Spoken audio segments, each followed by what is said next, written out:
Hi everyone, my name is Alex Haynes and I'm the online campus director here at the Edge Community Church, and I'm so excited you're with us today. I'm so glad that you took a minute of your time, clicked on that link, and got here. So let me tell you a little about what you're about to see. You're about to see a real service that we actually did this last week. And if you're at times with someone's here online, you'll be able to get live prayer right away. And you'll be able to see that because there's a button right below this video that says live prayer, and if it's lit up, you can click it and we'll chat with you. You can also chat with us in the window. We love chatting with you. We love connecting with you. We're a church that loves connections. You know the cool thing about the online campus? We've reached over 3,000 people this year alone. And the awesome thing is we just ramped up our production. So we went from 20 to 30 views to over 150 views a week. That is awesome. We have more than tripled our numbers because of our production value.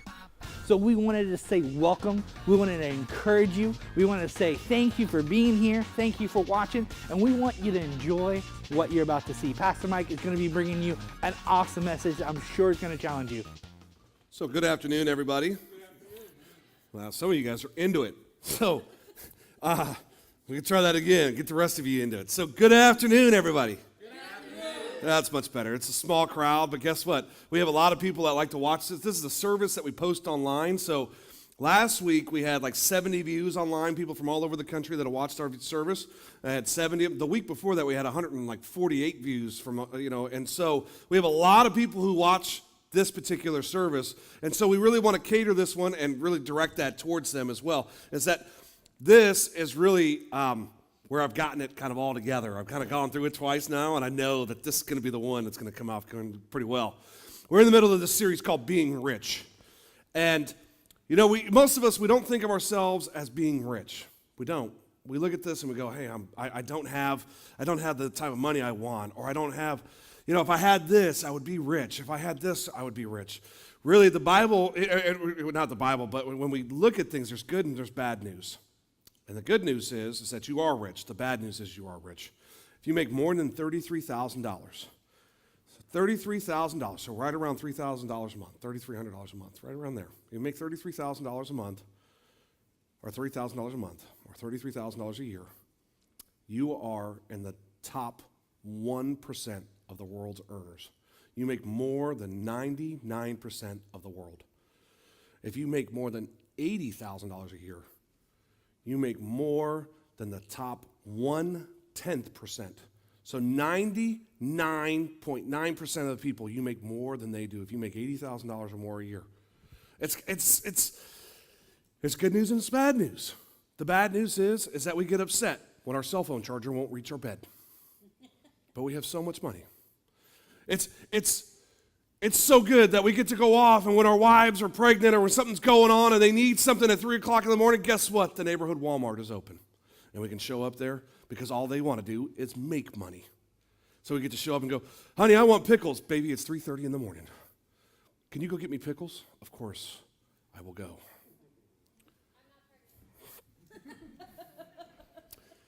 It's so bad that most of us, we used to do our best reading when we were in the bathroom. And now there's Wi-Fi there, and it's Facebook and Twitter time. We've changed what we do. It's become harder to depend on God. It really has. You take a step back, and you look at it, and you go, I don't need to depend on God. I need to depend on money. That's where I find my happiness is in money.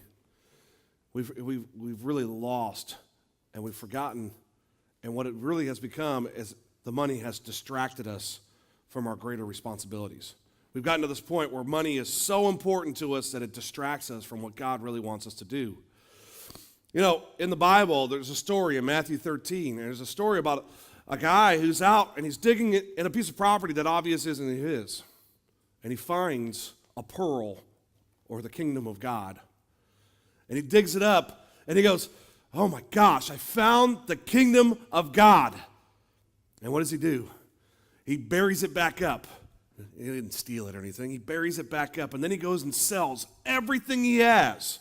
He goes and sells all of his possessions in order to buy that piece of property where the kingdom of God is. Everything else didn't matter. All it became time was to pursue the kingdom of God. Give you an example. It's kind of a little different. Is that yesterday we went to Chuck E. Cheese after we got done with service here, after I talked about it a little bit during service. And I said, hey, that'd be a great idea. Let's take the kids over there and let's really teach them how to gamble. Because that's what we have done. What we have done is we have taken and we give them tokens. You know, you go in and you buy this $40 special and you get 90 tokens.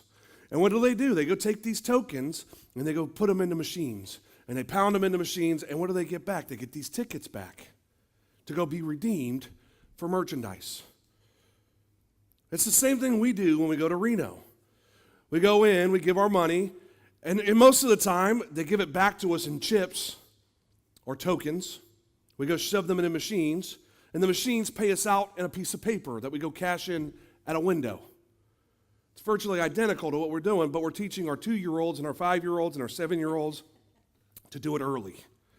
Here's how you're going to start this. You're going to gamble in order to find happiness, because that's exactly, they're ecstatic about it. Excuse me. And usually when we do it and we go to the casinos, we're ecstatic about it too. We love feeding money into these machines. Why? Because we're looking for that payoff at the end. We're always looking, going, I'm willing to gamble this. I'm willing to put this out. Wealth is deceitful. And we teach our children early. It's very, very deceitful. When we think we're rich, it's very, very deceitful. It's one of these things that you look at this and the world wants you to serve money. But before you go to that slide, this last week, we went out, and you guys may have seen it on Facebook because, Cameron and I are both Facebook addicts. You may have seen this thing. So what we've done is on Thursday, we went and looked at a bus.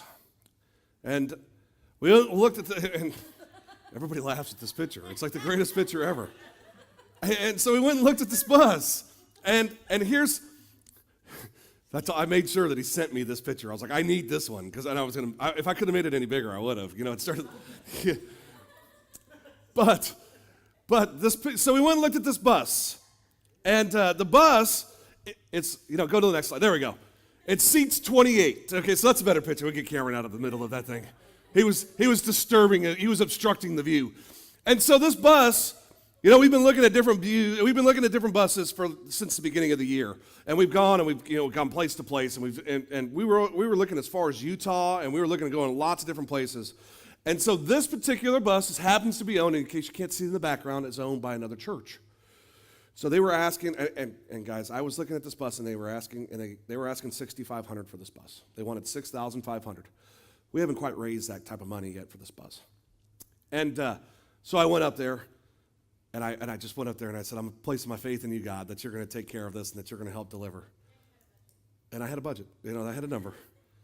And I walked in, and I said, and as we were done, I'd driven the bus and looked around at it, and I stepped off to the side, and I said, so, you guys don't need the bus anymore, and we need a bus. How about a donation? How about you? And they go, yeah, we're not going to do that. It wasn't a no, but it was, well, we can talk to somebody about that. And we went in and we talked to a guy, and of course they weren't going to donate it, but they did discount it substantially for us. So they took it down, and they were asking $6,500, and we're going to pay $3,500 for this bus. Is what we're going to pay for it. The problem is that we haven't raised all that money yet. So we went in and we said, hey, we're going in with a hope, and we're going in with God's, and we knew that if we came back and we said, hey, we're $1,500 short, from God's plan, is that we knew that our church would help make up the difference. We knew that we said, I can make the commitment, and we put a deposit down to buy the bus, and so it's ours. We don't have it yet, but we need to raise another $1,500 in order to make it ours. And it's really about $2,000 because we need to register it once we get it. It's $310 to register it. So right around $2,000, we need to raise another $2,000. And I know that with you guys, when you see it and you look at it and you go, yeah, it's a bus. Do we really need a bus? Absolutely. Guys, in case you guys don't know, we feed the senior center in Casa de Sassoon every week. And every week we talk to them. 95% of them do not have a vehicle. They don't have a way to get here. And we've asked, if we were to bring a bus over, could we get any of you guys to come to church?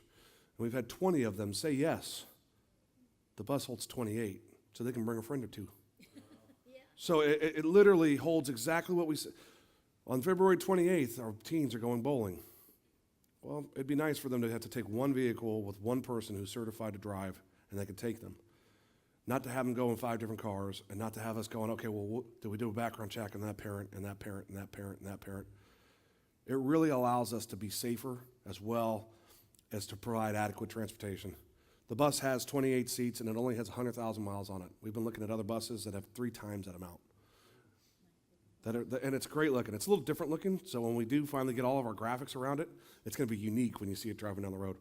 We just need your help to get there, guys. So as we go through this message, and as I kind of step backwards into this, because I was supposed to talk about this before even diving in, just prayerfully consider, can I help get to that mission? Can I help us get there? Really, really pray for it. And they're great people, and so we don't want to go, hey, we're going to string this thing along, but this is what we're after, and this is where we're going.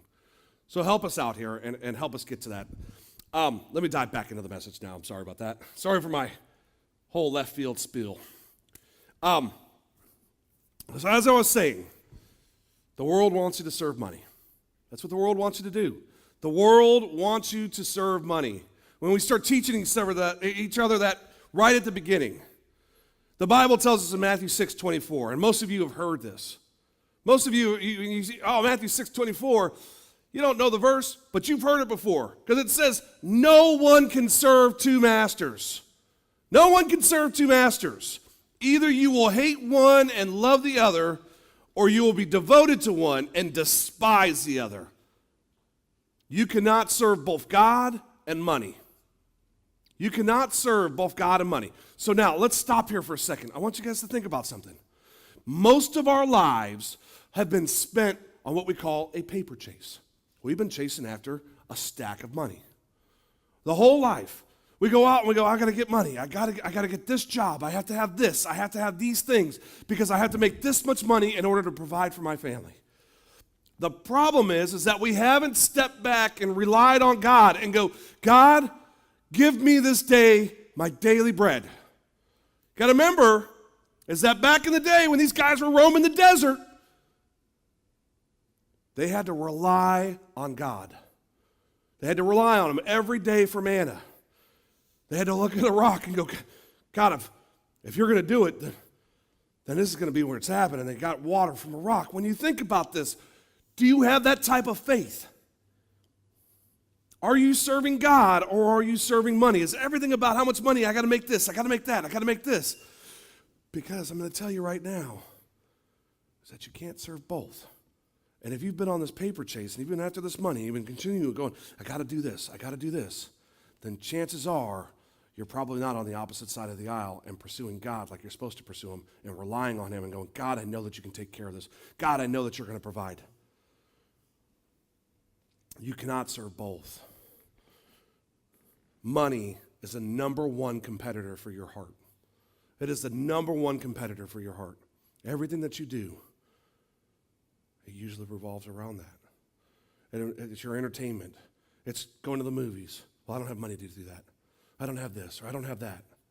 It's the number one competitor for your heart. Money promises what only God can provide. Money promises happiness. We go, if I only had this, if I only had this much more money, I'd be happy. If I only had the Xbox One, I'd be happy. If I only had a brand new car, I would be happy. If I only had this or whatever it is, you can put in your little fill in the blank there. I'd be happy. If I only had a fleet of 6 private jets, I'd be happy. You know, you look at this and go, what is it that you're going to put in there? But it does not. It's a false line. It's that you look at it and go, oh, money provides happiness. No, it doesn't. Money provides security. If I made $150,000 a year, I'd feel so secure. I'd be so happy. Everything would just fall into place and everything would be perfect and life would just, I would walk out the door and you would hear the little Tweety birds come up and tweety, tweety, tweety, all on my shoulders.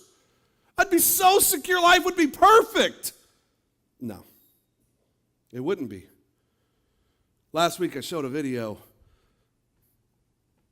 and somebody, you go off and you're making $150,000 a year and you work for a small company. And all of a sudden that company goes, we're going to lay everybody off. That $150,000 a year isn't so secure anymore because the rug has just been pulled from underneath your feet. And I will tell you, in the great state of California, unemployment is only $450 a week. If you were making $150,000 a year, that's $3,000 a week. That's a big change in income. It's not very secure, is it? If your life was hinged on that money, it's not very secure. So you have to start looking at this and you have to start doing, okay, what is it that I really, really need? Because we can go to any of your houses here. I mean, we can walk 10 feet in the door. And I say 10 feet because you probably have a hallway, or maybe you have some stairs that you have to go up, or you have something that goes on. But within 10 feet, there is something in your house that you don't need. Within 10 feet. You walk in and you go, yep, I don't need that. That blue little dolphin that's sitting right by the front door that we paid $400 for. But I love dolphins. They're so pretty as they go through the waves. Did you need to buy the glass figurine that's made out of crystal and it looks like a dolphin? No. But that's in everybody's houses. Such a beautiful decoration. Wait a minute. That brought you happiness? Did that bring you security? No, it didn't. But it's so pretty. No, it's not. Because when it comes down to it, when you go, hey, I got to pay the power bill, nobody wants your glass figurine for... Here you go. Does that cover it? No. And that's how it is. You buy something that you don't need. You buy these dolphins, or you buy these glass figurines, or you buy, I've walked into houses and I've seen things. I walk in my own house and I see things and I go, oh my God, why do we own this? Why is this here? And then at the end of the year, people cheat on their taxes. I don't have any money, so I got to cheat on this, and I got to lie about my taxes, I got to lie about this income, and I got to lie about that. Oh, don't put that 1099 in there. They don't know about that one. Why? Because we're looking for happiness for what we have. The Bible tells us very clearly, pay Caesar what is Caesar's. What is owed, pay it. You'd be taking your kids, you get to Six Flags, you get to Great America, you walk up and it says, 11 and under, $20 discount. Look at your kid. How old are you? I'm 13. No. You're 11 now. We're going in. Anybody asks you, from today on, you're 11, and you walk up, can I get one adult and 5 kids? Sir, she doesn't look like a kid. Oh, that one? She's my daughter. Talking about your wife. True story. No, I never did that. Never once. Yeah, people accuse her of being my daughter all the time, though. I will tell you, I witnessed something else, is that I saw some people. I was at this is years ago, but I was at a Denny's. We were there, and we're enjoying breakfast, and a family got in a fight, like a physical fight, in the place. And they removed them, right? Because they were fighting. They had cleaned their meal, and everything was done, but the meal wasn't paid for. I walked out after I was done with my meal, and they were out there shaking each other's hands. Hey, we got the wool over them, didn't we?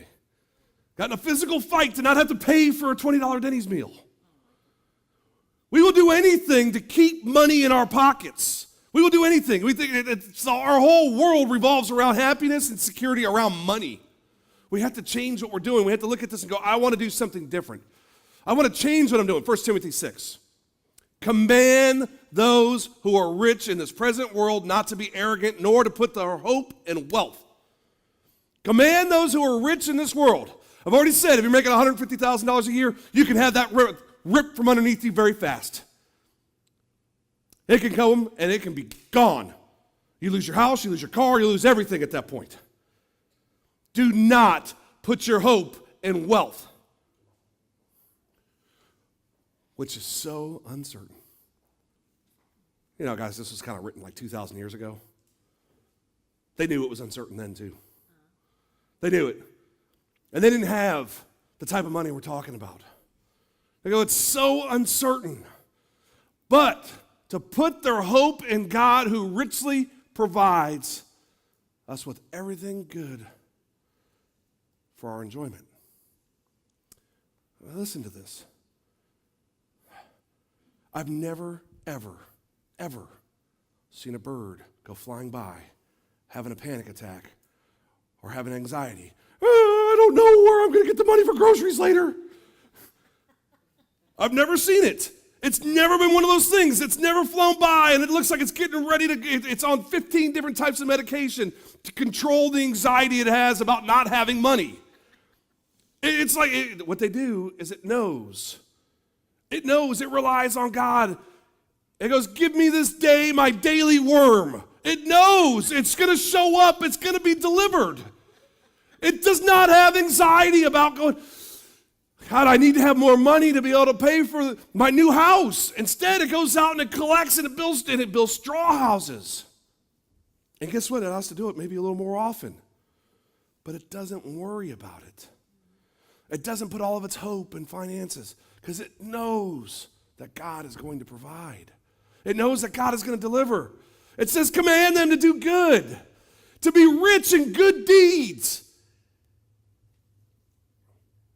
Now think about it. Are you rich in good deeds? Are you doing good? Every time that God pours out a blessing for you, do you turn it into praise and do you turn it into another blessing? Every time. Oh. And then the next line is even better. To be generous. To be generous and willing to share. It's so often people get rich and then they start turning into, it's like they're riding the roller coaster of a lifetime because they get this handful of money and they start white knuckling it. You know, it's like they're holding on to the blank bar, you know, in the car with somebody who doesn't know how to drive. They're like, ooh, it's like you're teaching a teen how to drive right now. And you just got your hands on it and you're trying to find a brake pedal on the floor. That's how tight you're holding on. And you're going, oh. And when you do that, when you're so clenched, everything, the anxiety level, the hurts, everything. What's going to happen like this? When you're holding on and you just don't give up, God can't put anything in. You got to be able to let some stuff out. You got to free up a little bit. You have to be generous, willing to share. I mean, it's so often we go, oh, God, you finally delivered. You gave me this job. And then you go, nope, now it's on a paper chase. I got to get the stack as high as I possibly can. Instead of going, God, I want to give back and I want to do exactly what you're asking me to do. Nope, got to make this. When my money is as high as my coffee cup, then I'll start giving. Then I'll start giving back to God. Then I'll start doing what you've asked me to do. We need to remember that God has blessed us, and he has blessed me with more than I need, and I am rich. I will not trust in riches, but in him who richly provides. We need to remember that. We need to remember that. We need to go, I'm not going to trust in money. I'm going to trust in God. I'm going to trust in what he can do. I know that he can deliver. I know that he can take care of me. I know that he can give me everything that I need. That job that I'm commuting 4 hours a day for maybe isn't. That job that I stress out at every time I'm there. And don't get me wrong, I'm not telling anybody to go off and quit their jobs. But I'm telling you, your life does not hinge on that job that you have. Your life is not revolving. Most people identify themselves. What do you do? I work, I do this, or I do that, or whatever it is. And how much money do you make? It's like the second question that comes out. I make $12.50 an hour. I make $15. I make $50 an hour. If you told somebody you made $15 an hour and they go, well, I make $50 an hour, you would feel inadequate. Why would you feel inadequate? You're doing and you're making do what God has provided for you. God said, here, this is what you need right now. Now grow it and do what I ask you to do with it. It's so often that we get to this point, and we get to this point where people love and trust money. And people who do that never have enough. People who love and trust money never have enough. The Bible tells us, whoever loves money never has enough. Whoever loves wealth is never satisfied with their income. Years ago, you would step back. If I only made this much money, everything would be perfect. If I made this much money, everything would be so good. I would have enough. Ask yourself this question. How much money do you have to make to feel totally secure? How much money do you have to make to feel totally secure I bet it's more than what you have right now. I bet it's more than what you have. Because that's how we all are.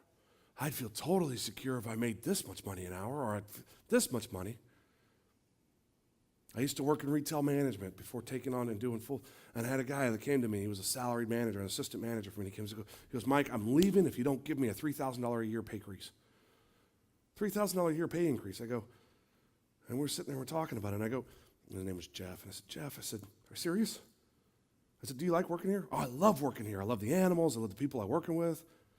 I said, do you have a job offer already that's out there for that moment? No, I don't. But I just need that. That's what I said, Jeff, you need $40 more a week. $40 more. That's what we're talking about leaving for. A job that you love, people you love working with, for $40 more a week. Well, it's $3,000 a year. I said, no, it's $40 a week. I said, that's what we're talking about. You're talking about a quarter more, or you're talking about $1 more an hour. That's what we're looking at leaving our jobs for, because we've gotten to this mindset that we have to be after more money. I need to have this much more, rather than God's already taking care of you and he's providing for you and he's doing so much. Nope, I got to have more money. I have to have more. We get to this point where we think we're secure there. The rich think of their wealth as a strong defense. They imagine it to be a high wall of safety. It's Proverbs 18:11. People who love and trust money never have enough, and they find it increasingly difficult to give big. You know, when you look at this, people who love and trust money, they find it all the time increasingly difficult to give big. They tithe maybe they give some, they look at this some need, but but then they hesitate. And they go, well, if I give, there's not going to be enough for me. If I give, there's not going to be enough for me. It's like the bigger the stack gets, the harder it is for us to give. The bigger it gets, it's like, I can't give it up. It becomes tighter and tighter and tighter, and we trust in the stack rather than trusting in God. Oh, my stack of money is so nice. It's so nice. I'm going to pet it. It's like you guys have all, you remember, well, most of you guys are old enough in here. Oh, gee, George, look at the rabbit. I'm going to pet it and hold it and call it my very own. It's like how we are with our money. Gee, George. That's how we get. We get to this point where it becomes harder and harder for us to give it up and let go and give it to somebody else. People that don't have much are already trusting in God usually. You know, you look at the poor widow in the Bible where she steps back and she goes, this is all I have. And he goes, that's so much more than what everybody else is given. It's so much more. It's not the quantity. It's not about how much it is. It's about where we're putting our trust. She looks at Jesus and she goes, it's yours. What do you think of your money? Is it yours or is it his? Are you using it for what he's asked you to do with it? Or are you doing it? You've got the Trust in Mike plan going, or the Trust in Melissa, or Trust in Cameron plan. You know, not really. You're trusting in yourself. You know, it says in the midst of a very severe trial, their overflowing joy and their extreme poverty welled up in rich generosity. For I testify that they gave as much as they were able and beyond their ability. That's 2 Corinthians 8:2-3. You know, most of us, we get to this point, I'll give when I get my student loans paid off, or when my car is paid off, or when this is done. I'm going to give when I get the house that I want. How about you give this answer? I'll give now. I'll give when people have called me to give. I'll give when I need to. I'll give when God has asked me to do that. When God pulls on those heartstrings and goes, this is when you're supposed to be giving. That's when I'll give. I'll give now. It's so often that we step back and we go, I'll give when it's my time to give. And you look at yesterday. And yesterday, for what you guys don't know, we did 2 events from here. We did the Restoration Project, which we're going to do the 3rd Saturday of every month, where we go out and we feed the homeless directly where they're at. Guys, that doesn't happen without your giving. It's impossible. The second, we did the Great Race.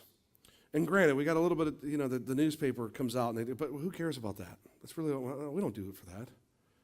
What we do it for is because we get this opportunity to bring in people to be able to go out and serve, to go out and serve and have fun serving. They did obstacles, and they go out and they went from place to place.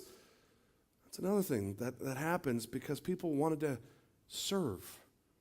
But it takes giving, and it takes your giving to make these things happen. Because, guys, these events don't just happen because we planned them at 9:30 in the morning. Okay, guys, this is what we're going to do. They happen because they take weeks of planning. They take us going out, and they take us doing things, and they take us pursuing things. It's not one of these things I'll give when. It's like, I'll give now because I know this is when I'm supposed to be serving God. I'm supposed to be doing it now. One of the other things that we have is when we have money in the bank, but we have no peace in our hearts. In Proverbs 15:16, it says, better to have a little with the fear of the Lord than great wealth with turmoil. Most of you guys in this room, you earn more than your parents.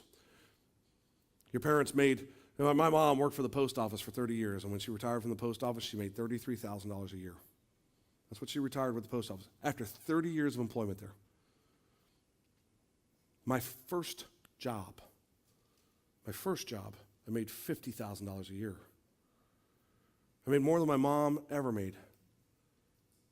And for me, I still never found happiness there.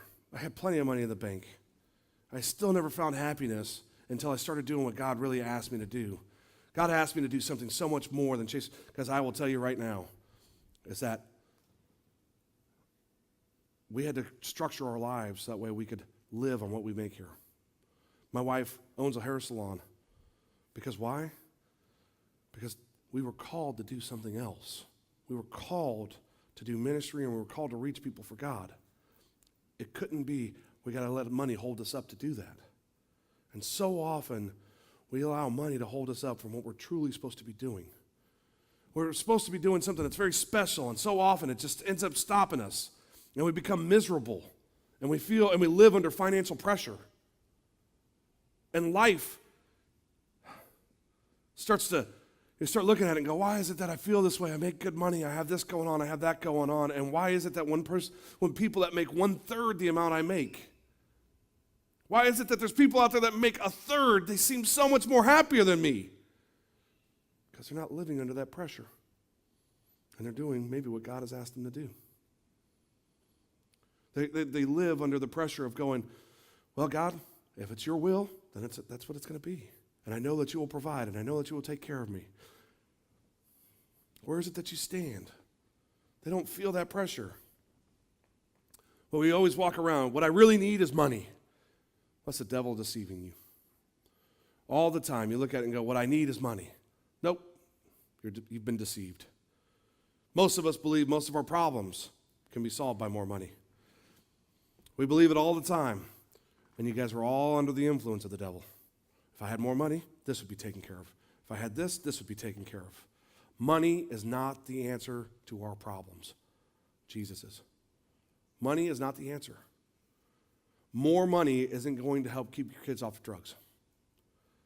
More money is not going to help keep your kids off of drugs. It's not how it works. More money isn't going to cure cancer. That's just not how it works. It doesn't go that way. More money isn't going to give you a better marriage.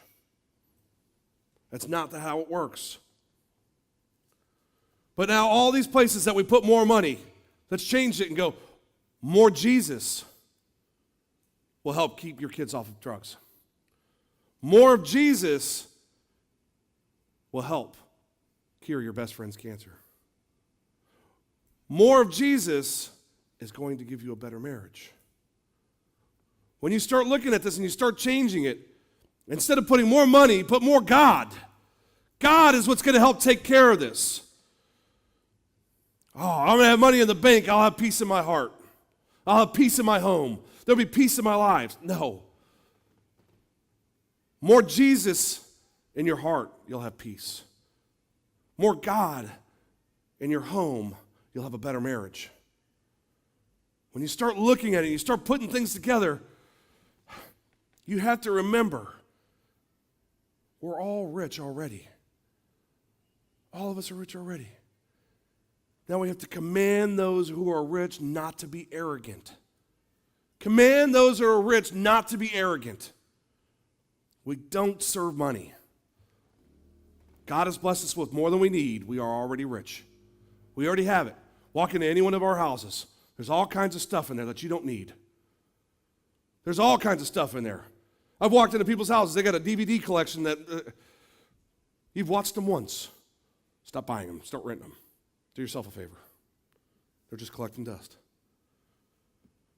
You walk into people's house. They got these beautiful collections. These are things that you look at and go, I love my collections of this. I'm great. But are you really serving the Lord through your collection? Are you really serving God? Because so often we're not. So often we're going, I have to pursue wealth. And we go, when I get to great wealth, there won't be any problems. When you get to great wealth, there's going to be turmoil. There's better a little with the fear of God than great wealth with turmoil. Who wants to be in a hurricane even if you're rich? Is that where you want to be? Oh, I've got all this money, but my whole life is just spinning around me and it's out of control. I have no idea where it's going to go. I have no idea what's going to happen next. Is that where you want to be at? Or would you rather like to step back and go, God, give me this day my daily bread. I know that you'll provide. I know that you'll take care of me. I know that you'll deliver. You take care of the birds and the bees, and I am so much more favored. I am so much more favored than them. You made me in your image. You know what I need. You know what I want. Step back and look at that. Step back and go, God, you know exactly what I need, and I will depend on you for it. I'm done chasing this stack of money. I want to chase you. Because that's really where we need to be at. The reason why we come out here and we do these series, the Bible talks so often about money because that's so often where we put our heart and we chase after it. 1,000 times the Bible talks about it. It's a pretty big deal. And so often in church, we just try and brush it under the rug. Realistically, our whole lives, we've gone around and we go, if I make this much money, I'll be happy. No. If you have that heart of pursuit, that what you're putting into chasing after that money, if you were to chase after God that way, I will tell you, you will find the most happiness ever. You will find the most content. You'll find that you're at peace. You'll find that your whole life starts to fall into a different place. And guess what? You actually end up starting to have more money in the bank. Why? Because you don't buy as much as what you don't need. You just need to take care of other people. And you need to give. And you're like, I just want to go serve the homeless, or I want to give here. There are so many stories about giving in this church. So many. In the back row, Kevin took a young man that he had just met and went and bought him glasses. You need new prescription glasses. Let's go. Let's get that taken care of. There's so many stories of people that have started a tithe challenge. And they found that after giving 10%, they had more money in the bank and they were closer together and they had a better relationship. So many different stories. Ellen goes out and gives, takes people out socks and underwear just because they can't afford it. And she just goes out and she gives and gives and gives. And finds happiness in doing it. There are so many stories of that. Just in this very room. Just in this very room. It's not about being held back by, hey, I got to have this much money. No. How can I help and pour a blessing out onto somebody else? What can I do? Do I have to hold on to it so tight? Or can I give and then go, I know, God, you're going to take care of it. I know that you'll have the balance of it. I don't even have to worry. Because he will. You just have to have that faith. And you have to start acting that way. And maybe you have to start acting like you believe in him. Maybe you need to start that relationship right now. Maybe you need to start following him right now. Maybe you need to recommit yourself. And go, God, I'm ready to start over right now. Let's pray.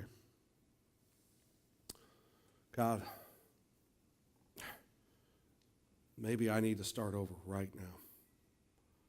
I've been living this life, and I've been pursuing money, and I've been pursuing after wealth, but I've never been content. I just continue to chase after it, and I sin, and then chase after money more, and then sin again, and I'm willing to lie on my taxes, and I'm willing to do all these different things in order to get more money. God, I want to change all of that right now. I want to change it I want to follow you.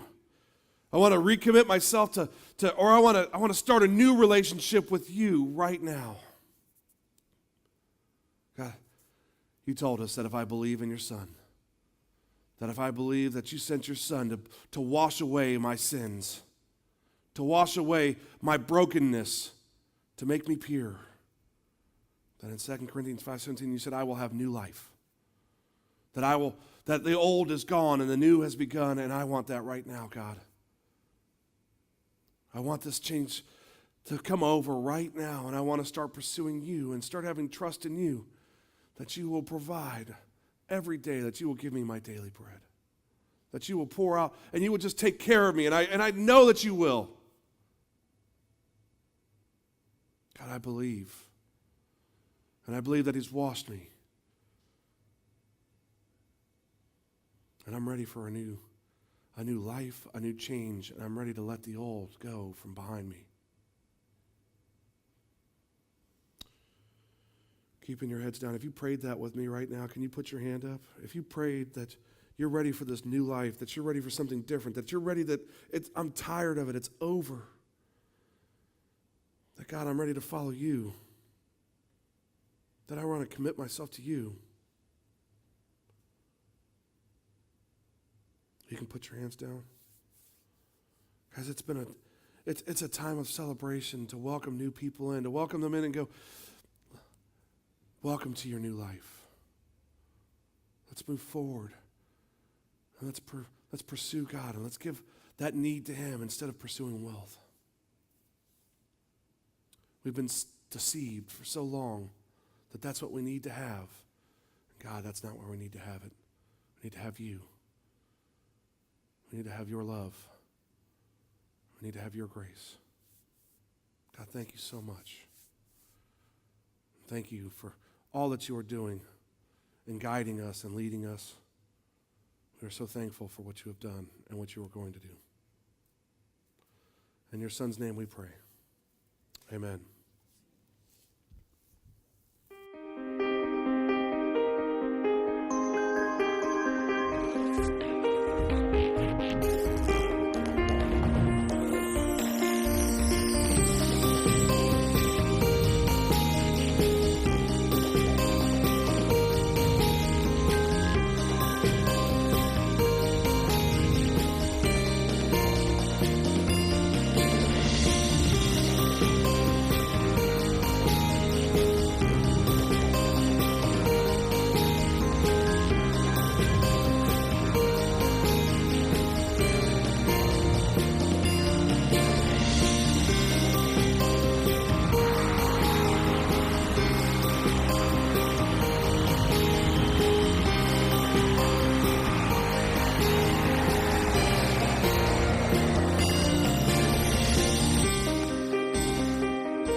Wow, what an amazing sermon by Pastor Mike. I know I was touched. Well, guess what? Now is the time for you to try out that generosity Pastor Mike is talking about. You see there's a button right above us. It's the Give button. Go ahead and click that link, and by giving, you're giving to the online campus for us to be able to do more stuff online. Right now, we reach over 3,000 people in 52 countries. We're talking about countries that don't even let people talk about Jesus Christ. We're doing amazing things. And because you're partnering with us, we'll be able to do even more in the future. So I just want to thank you for giving. And thank you for carrying the name of Christ to all the nations by simple donation.